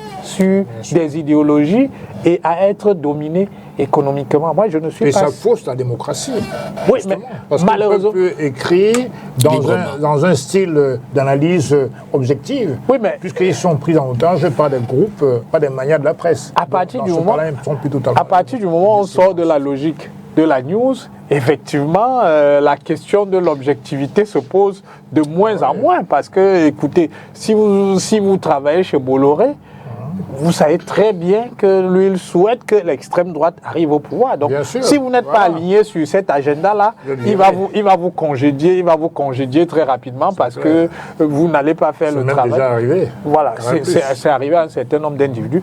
Je ne suis pas certain que le paysage médiatique camerounais échappe à cette tendance-là, parce qu'en même temps, c'est une tendance qui est portée par les nouveaux médias et le fait que la parole est en train de se libérer là-bas, et la parole s'est tellement libérée sur les nouveaux médias que c'est en train de rejaillir sur les médias dits classiques, dont la télévision, la radio, ainsi de suite. Patrick Christian, reconfiguration du paysage et l'environnement médiatique. Moi, je ne penserais pas pour une reconfiguration. Vous savez, les époques viennent avec peut-être les moyens technologiques, la vision des acteurs du moment qui peuvent donner une coloration, je peux appeler ça comme ça, mais avec le même intérêt, parce que qu'on soit d'une obédience A ou d'une obédience B, c'est des visions proposées à la société pour la gestion des affaires de la cité. Les capitalistes vous diront qu'ils ont, je veux dire, la meilleure option, pendant que les socialistes vous diront à gauche qu'ils ont aussi la meilleure option. L'intérêt commun, quelle que soit l'obédience, devrait être le bien-être des populations, quelle que soit l'obédience. Donc, sur ce chapitre-là, même si on a des organes qui défendent la vision à droite, il y en aura qui défendront la vision à gauche, et peut-être d'autres qui seront centristes, comme on voit ailleurs. Et donc, si l'intérêt est vraiment le but recherché, si le principal objectif est l'intérêt des populations, qu'on soit de gauche ou de droite, ce n'est qu'une manière de voir la gouvernance pour l'intérêt du peuple. Et donc, forcément, on aura toujours en approche des propositions peut-être opposées, mais avec le même objectif. Ce sera peut-être le chemin à emprunter pour atteindre cet objectif-là qui sera différent. Et en fonction du ressenti des populations, dans le cadre du choix qu'elles ont à faire, elles choisiront en fonction de l'intérêt qu'elles ont trouvé dans un éclairage à gauche ou à droite. si on revient aux choses les plus simples, indépendamment des idéologies, et si nous sommes d'accord que quelle que soit l'idéologie, C'est ça le problème. l'idéologie qui doit primer, c'est l'idéologie de l'intérêt du peuple ou de l'intérêt des citoyens, pris individuellement ou collectivement. La construction de ces intérêts doit donc reposer sur des piliers et les normes qui sont, j'ai envie de dire, acceptées par tous. Parce qu'en France, par exemple, que vous soyez de la droite ou de la gauche, encore que tout cela est remis en question ces temps-ci, avec toutes les alliances et tous les gouvernements d'union qui sont formés, vous avez véritablement l'impression que on ne voit plus cette scission-là se faire de manière assez claire. On a l'impression qu'on prend un peu à gauche. Il y a plus de barrières idéologiques. Et ces barrières idéologiques sont en train de... Et puis, n'oublions pas que nous avons notre contexte, notre histoire sociologique, anthropologique, notre organisation sociétale qui, quelque part, a été effritée. Pour revenir à notre contexte, nous avons nos réalités. Et nos réalités peuvent faire aussi l'objet d'une école. D'une école qui peut-être ne s'appelle pas démocratie ou qui peut-être n'est pas perçue dans la démocratie comme on le voit, mais d'une école de la gouvernance qui pouvait participer et qui faisait même, qui avait en termes de résultats des grands empires avec une certaine notoriété. Il ne faudrait pas qu'on ait l'impression que simplement les modèles de gouvernance qui nous sont imposés de l'extérieur ont une assise des plus importantes et une assise même qui retrouve nos aspirations. Si on prend en opposition, par exemple, un pays comme la Chine, qui, depuis de lustres, vit avec son parti unique, c'est pas qu'il n'y a pas des oppositions en Chine. Même au sein du parti unique, il y a des contradictions. Peut-être des contradictions qui ne s'expriment pas comme cela se fait dans le milieu occidental, mais là-bas aussi, il y en a. Et donc, quand vous voyez le développement de la Chine, vous avez des questions que vous pouvez vous poser. Est-ce qu'il n'y a pas des choses à tirer aussi de ce côté-là? Est-ce qu'il n'y a pas des choses à tirer sur nos habitudes, peut-être pas ancestrales, mais nos habitudes qui ont aussi produit des civilisations ou qui ont produit des modèles de civilisation dans une certaine époque?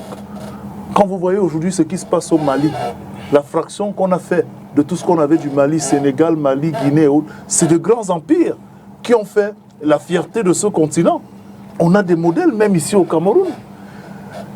Et plus on va vers la modernisation, plus on va vers la rupture des barrières idéologiques, plus on doit s'interroger sur la capacité que nous avons à tirer dans nos entrailles, dans nos habitudes et dans nos cultures, peut-être des modèles de gouvernance qui pourraient répondre même à l'ADN qui est la nôtre. Parce qu'on a parfois l'impression qu'on est un peu perdu dans un certain nombre de concepts qui nous sont imposés. Je voulais dire dans ce que dit Christian que la culture compte pour beaucoup dans le réveil économique ou pas d'une nation. Le cas de la Chine est très spécifique parce qu'en vérité, il y a une démocratie, on va dire, économique.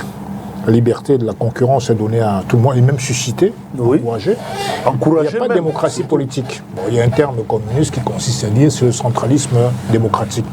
Donc vous êtes sous contrôle. Il y a une vision. Ce qui nous manque le plus en Afrique, c'est en fait des visionnaires. La Chine aujourd'hui est la première puissance commerciale du monde, quoi qu'on dise. Peut-être pas militaire, mais du monde, sur le plan commercial. Pourquoi? Parce que les gens se sont, par leur culture, la culture chinoise, qui remonte à des années, je ne dirais pas lumière, mais à des centaines d'années, ont fait que l'homme chinois est docile quand il s'agit du progrès économique, du bien-être économique des gens. Ils acceptent ce phénomène-là. Ici, le système franchouillard électoraliste fait qu'on se morfond. Le système franchouillard. C'est-à-dire qu'en fait, la France veut nous imposer, de par sa manière de vivre, sa vision de la vie, nous imposer aux pays d'Afrique francophone une certaine manière de comprendre ou de percevoir la démocratie, qui est complètement biaisée, parce qu'en vérité, la multiplicité des élections, tous les 5 ou 7 ans, nous emmène dans quelle situation? Le chaos des poubelles, comme disait quelqu'un tout à l'heure sur le tableau. Il faut faire des élections quoi? Non, les élections, dans un contexte bien précis. Tous les 15-20 ans. Je ne suis pas contre le fait que un homme, une voix, ça s'applique partout. Mais s'il faut multiplier les élections chaque 5 ans, 7 ans, pour avoir les mêmes personnes qui vont finalement nous servir quasiment les mêmes recettes. Autant les laisser. Mais autant chercher un homme visionnaire. Vous avez vu, Mao avait commencé, donc à son époque, avec les moyens qu'il avait. Deng Xiaoping a ouvert la brèche, a dit aujourd'hui que la souris soit, comment dirais-je, grise ou blanche, à condition qu'elle attrape les souris. Donc aujourd'hui en Afrique, et d'ailleurs, Christian s'est un peu contrarié, a eu des sentiments contrariés parce qu'il parle de la gauche, du centre, de l'extrême droite, etc. Après, il est revenu sur la réalité africaine. Parce que tu devrais commencer par la réalité africaine, parce qu'aujourd'hui, chez nous... J'évacue ce qui nous j'ai bien compris ce que tu as dit, parce qu'en vérité, chez nous, ce qui compte, c'est quoi? C'est que les besoins sont tellement basiques. C'est des questions d'énergie électrique. Personne, pas grand monde n'a accès. Les routes, les hôpitaux. Il n'y a pas de philosophie de gauche ou de droite quand on n'a pas de route ou un manque d'équipement dans les hôpitaux. Ça n'existe pas. Donc on n'a pas... Parce que quand on parlait de la gauche, de la droite, d'extrême gauche, la France a connu depuis des siècles des luttes ouvrières qui ont émis des marqueurs dans l'histoire. Ce qui fait qu'il y a eu des gens qui sont trouvés totalement dans un côté... C'est-à-dire que dans le côté des progressistes, il y a la lutte syndicale, côté de la gauche. Il y a des gens qui ont eu besoin d'un peu d'association ou bien de liberté politique. C'est le cas des socialistes de Jean Jaurès, c'est-à-dire qu'en fait, ils sont pour le communisme, pas trop. Parce que les gens du centre qui prenaient un peu à gauche et à droite. Donc ça ne peut pas s'appliquer chez nous. Parce qu'en vérité, nous sommes encore au début du commencement. Mais pourtant, les formations politiques le revendiquent. Vous étiez au SDF. Oui, vous voyez quelle est la ligne du SDF. Non, vous étiez au MRC. Vous voyez quelle est la ligne du MRC. Mais les formations politiques le revendiquent chez nous. Et quand on sait que les formations politiques ont la lourde responsabilité d'orienter les engagements des populations. C'est vrai que le SDF a adhéré à l'international socialiste. Oui. Mais je peux te dire que c'est un parti que j'ai côtoyé pendant 22 ans. Il n'y a pas grand monde qui comprenait le sens de social-démocratie. Hein. Pas grand monde. Malheureusement. Donc, en fait, on essaie de coller. Je le comprends très bien. Parce que j'ai été un militant socialiste en France pendant des années, donc j'ai bien compris la différence qu'il y a entre le progressisme jaurésien et le socialisme communiste. C'est-à-dire que les idéologies sont prises pour l'élaboration textuelle. Elles ne peuvent pas pour l'instant s'appliquer en Afrique. L'élaboration textuelle, particulièrement au Cameroun. Justement, je ne crois pas. Du cadre du parti. Mais dès que les textes sont établis, dans la pratique, on voit bien qu'on a du mal. Et si on a du mal, même au niveau des instances dirigeantes ou de la vision du parti, à appliquer ce qu'on s'est mis dans les textes, vous ne vous imaginez quand même pas qu'on va réussir à transmettre ça aux populations ou aux militants. Mais bien sûr. Et donc, sur le coup, on se retrouve dans un engrenage qui ne nous permet pas d'avoir une vision ou un modèle de gouvernance qui est véritablement... Je suis entièrement d'accord avec toi. C'est-à-dire que tout le monde ne comprenait pas le concept de la social-démocratie. À partir de là, on ne peut pas agir si on n'a pas compris le concept à la base. Refaire l'environnement médiatique. Faut dire que la presse, aujourd'hui, est prise en otage par les plus offrants. Le paysage médiatique camerounais est à un tournant décisif. Il vacille entre l'extinction programmée par un pouvoir autoritaire et la résistance d'acteurs courageux. Mais cette résistance ne sera durable que si elle s'appuie sur une force politique crédible, cohérente et visionnaire. Et il faut le dire, nous incarnons bien clairement cette alternative-là. Nous ne nous contentons pas seulement de dénoncer, nous portons un projet clair pour une presse libre, indépendante et protégée par des institutions fortes. Nous croyons surtout à un Cameroun où les journalistes ne craignent pas la prison parce qu'ils ont fait leur travail. La rénovation du Cameroun est possible, mais elle passera par un changement. Et ce changement, nous, au PURS, nous sommes prêts à l'apporter aux Camerounais. Un autre Cameroun est possible et un Cameroun debout, autant mieux le rappeler. Patrick Rifoué, reconfiguration de l'environnement médiatique. Non, il va y avoir des transformations. Il faut savoir qu'en plus, bon, c'était pas le sujet, mais déjà le secteur médiatique fait lui-même face à une crise structurelle, hein, parce qu'aujourd'hui, la presse écrite ne se porte pas très bien, et je crois qu'en dehors de la presse économique, c'est la récession partout. Christian a évoqué le fait qu'il y a une précarité ambiante qui est pratiquement la norme, donc c'est difficile de trouver des organes de presse dans lesquels les salaires sont même payés à date aux journalistes et sont réguliers. Vous avez de nombreux organes de presse dans lesquels, quand vous avez 6 mois de salaire par an, ça signifie que le directeur de publication a fait un effort significatif. Mais ces défis sont aussi liés au fait que il y a une inadéquation entre l'offre en termes de contenu et la demande. Hein. C'est-à-dire que la presse écrite, par exemple, pour laquelle il y avait une véritable appétence dans les années 90, les gens ne lisent plus guère. Voilà, les gens ne lisent plus guère aujourd'hui. Ils préfèrent regarder la télé. Et quand ils regardent même la télé, c'est-à-dire en dehors d'un certain nombre de contenus médiatiques, c'est essentiellement les contenus ludiques, c'est-à-dire le sport et la musique qui accrochent les individus. Donc, vous avez un problème qui est un problème structurel pour la presse, pour les médias, c'est à trouver un positionnement qui rencontre une demande effective. Et j'ai le sentiment que les responsables de certains médias ne font pas l'effort de mener cette réflexion-là pour essayer de se repositionner déjà eux-mêmes.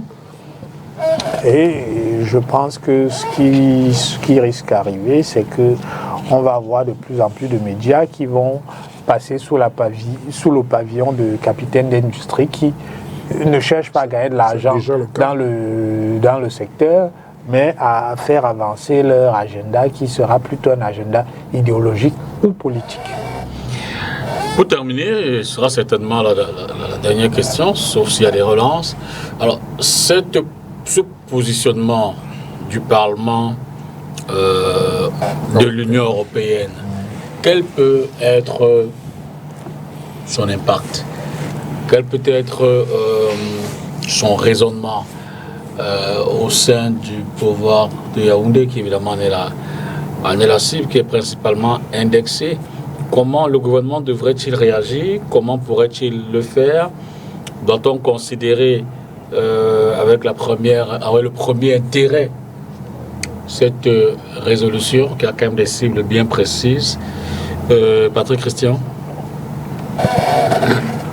Écoutez, moi j'ai envie de dire que j'attends presque pas grand-chose de cette résolution. Si je veux rester cohérent, j'attends des actions endogènes qui relèvent de l'organisation de la presse à travers les associations qui regroupent les membres de la corporation, à travers les actions syndicales qui sont d'ailleurs menées. Il ne faut pas oublier que le syndicat national des journalistes du Cameroun, malgré la présence de plusieurs syndicats, encore que ce n'est même pas un tort que d'avoir des syndicats, plus d'un syndicat. Le plus important, c'est le contenu que ces syndicats offrent. Il peut avoir des orientations différentes, mais le problème, c'est l'existence des syndicats jaunes qui contribuent à diluer l'action syndicale et qui donnent l'impression qu'il y a des discours divergents pour le même objectif, mais des discours divergents qui s'opposent même en lieu et place des chemins différents pour atteindre le même objectif. Et c'est là où le bas blesse. Moi, je n'attends pas grand-chose de cette résolution parce que on en a déjà eu. Ce n'est pas la première. Et j'ai l'impression que c'est comme une saison des fleurs qui va aussi connaître, je vais dire, sa période de mise en avant. Et après, on va retomber dans les mêmes considérations. Le problème est un problème de fond. L'exercice du métier de journaliste dans notre pays demande un cadre approprié sur le plan institutionnel, sur le plan même du fonctionnement. Parce que, en plus de ce qu'on peut attendre de l'État en matière d'organisation du cadre, il y a aussi la responsabilité des promoteurs. Au-delà de la responsabilité des promoteurs, il y a la responsabilité des journalistes. C'est pour ça que je préfère penser aux solutions endogènes. Maintenant, sur le plan diplomatique, sur le plan des lobbies, sur le plan des influences, il me semble aussi que peut-être au niveau diplomatique, au niveau des États, on parlait tout à l'heure de la possibilité d'avoir une relation parlementaire. Vous voyez, il y a tellement de méprise dans la forme et la manière même de produire ces résolutions qu'on se demande si l'impact visé est vraiment la sécurité des journalistes est vraiment la capacité à atteindre les cibles. Auquel cas, on verra peut-être des actions être posées. On attendra de voir, au-delà de la résolution, ce que l'Union européenne, le Parlement européen fera. Il faudrait peut-être qu'on soit d'accord sur quelque chose. Le sort qui est réservé aux journalistes ou aux acteurs qui gravitent autour de la presse n'est pas un sort qu'on peut accepter. Mais on peut nous taxer dans une démarche qui est la nôtre d'être indifférents au sort de nos confrères et consoeurs. Que non. Nous devons d'abord être conscients de ce qui nous arrive. Et lorsque nous sommes conscients de ce qui nous arrive, nous devons chercher les bonnes solutions. Et de mon point de vue, ce type de solution-là peut davantage nous plonger dans la diversion, en lieu et place d'avoir des réflexions profondes et des actions significatives. Vous ne pouvez pas avoir des solutions appropriées à vos problèmes qui viennent de l'extérieur. La corporation, les journalistes ont la capacité de peser de leur poids. S'ils sont ensemble, s'ils sont unis pour avoir un rapport de force avec l'ordre gouvernant, pas parce que nous voulons exercer dans un environnement où on a du libertinage. D'ailleurs, la profession nous exige d'être regardants sur ce que nous produisons. La responsabilité des journalistes est engagée dans la production des contenus, à la fois de façon déontologique, de façon éthique, et dans le cadre des lois qui s'appliquent aux citoyens que nous sommes, avant tout de notre pays. D'accord. Donc on ne peut pas exclure ce volet. Mais il est important de se dire que personne ne pourra mieux que nous-mêmes aller à la quête des solutions de nos problèmes. Annelise, quelle suite pour ce document du Parlement européen? Il faut dire que le Cameroun n'est pas membre de l'Union européenne et n'est pas tout simplement tenu juridiquement à se conformer à cette législation. Patrick Rifoué. Bon, écoutez, je pense que c'est une résolution qui va faire pchit. Il y en a de nombreuses comme ça. Mornay.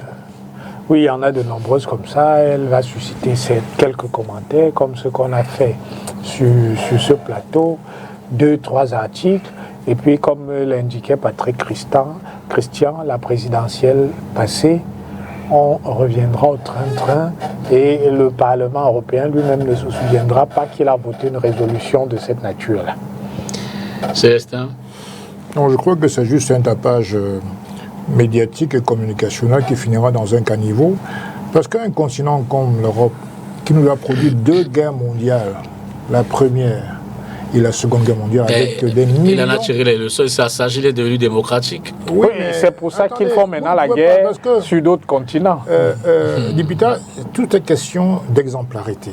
L'Europe ne peut pas être un exemple de civilisation. Une civilisation décadente à tout point de vue. Voilà un continent qui a produit 2 guerres, la première et la Seconde Guerre mondiale, qui a colonisé tout un continent, qui nous a fourni le massacre des Herero en Namibie, qui a balkanisé l'Afrique en 1884, qui se permet quand même aujourd'hui de donner des leçons de bien vivre et de démocratie au Cameroun. Non, mais ça n'a pas de sens. L'Afrique est le continent le plus hospitalier de la planète. Parfois même un peu angélique, c'est bien dommage. Donc, sachons aussi riposter. Et je déplore l'inculture de certains chefs d'État qui ne peuvent pas prendre ce communiqué et le déchirer comme un torchon, parce que ça n'a pas lieu d'être. on ne peut pas accepter que des Européens viennent nous donner des leçons. En termes de richesse, l'Afrique est mille fois plus riche. Les Européens sont dans une logique. Si on vous donne, Mais la logique, il faut... si on vous apporte de l'aide, aucune il est aide. de bon ton. Il est de bon ton. Il est de bon ton. Justement. Tout au moins pour s'assurer que notre aide ne finance pas je sais que des dérives démocratiques. Jouez votre rôle de modérateur et de présentateur, dont neutre. Non, c'est bien au-delà. C'est factuel. Oui, non, mais c'est factuel. Entre l'Europe et l'Afrique, qui c'est qui aide l'autre? C'est pas l'Europe qui aide l'Afrique. Ben non, c'est exactement l'inverse. Sauf que nous manquons de technologie pour transformer nos richesses qui sont innombrables. La dette extérieure. Ils viennent piller nos bois, par exemple. Ils le transforment et nous le revendent 10 fois plus cher. Donc qui aide l'autre? C'est l'Afrique qui aide l'Europe. Que vous le prenez dans n'importe quel bout, c'est nous qui aidons les Européens. Mais comme ils sont un peu organisés et roublards, ils font croire que l'argent qu'ils veulent nous piquer, ils nous le redonnent, c'est eux qui nous aident. Ça n'a rien à voir. J'ai toujours dit que, comme disait Bob Marley, affranchissons-nous de l'esclavage mental. Emancipate yourself from mental slavery. C'est ça le problème de l'Afrique. Parce qu'on croit que c'est eux qui nous aident. Or, tous viennent piller ici le diamant. Ils envoient les ONG, les casques bleus, ils font croire qu'ils viennent pour la paix. Mais en vérité, la nuit, ils viennent piller. Chez nous, ici à Batouri, on pille l'or toutes les nuits. 1 kilo d'or, c'est 100 millions de francs CFA. Ils en pillent 46 toute la nuit, sans permis d'exploitation. Et l'État laisse faire. Est-ce que c'est normal? J'ai parlé des Chinois. Maintenant, pour les Européens, ils se permettent, ils s'autorisent même à nous faire de la critique. Il faut renoncer à ça. Il faut répliquer à ça de manière ferme. On n'a pas besoin d'injonctions européennes. Merci. De communiquer. Comme l'a dit Christian, qu'est-ce qu'ils n'ont pas dit qu'on n'a pas dit? Que les journalistes camerounais n'ont pas dit. Mais pourquoi on fait même des débats sur les trucs des Européens là? Moi, franchement, je suis dépassé. On n'a pas fait un débat sur un truc européen. Non, mais je veux dire que sur la résolution... On a fait un débat sur la liberté de la presse au Cameroun. Ils ne nous intéressent pas, les Européens. On a fait un débat sur la liberté de la presse au Cameroun. Oui, mais avec les résolutions de l'Union européenne qui n'ont pas de leçon à nous donner. Présidentielle. Célestin Jamin, merci. Patrick Christian Dobo, merci. Patrick Rifoué, merci également. Et puis Annelise Mounoué, merci pour vos présences. À vos quatre sur ce plateau pour ce thème-là. Merci à vous à la maison d'avoir regardé 4 sur table. Bonsoir et à mardi.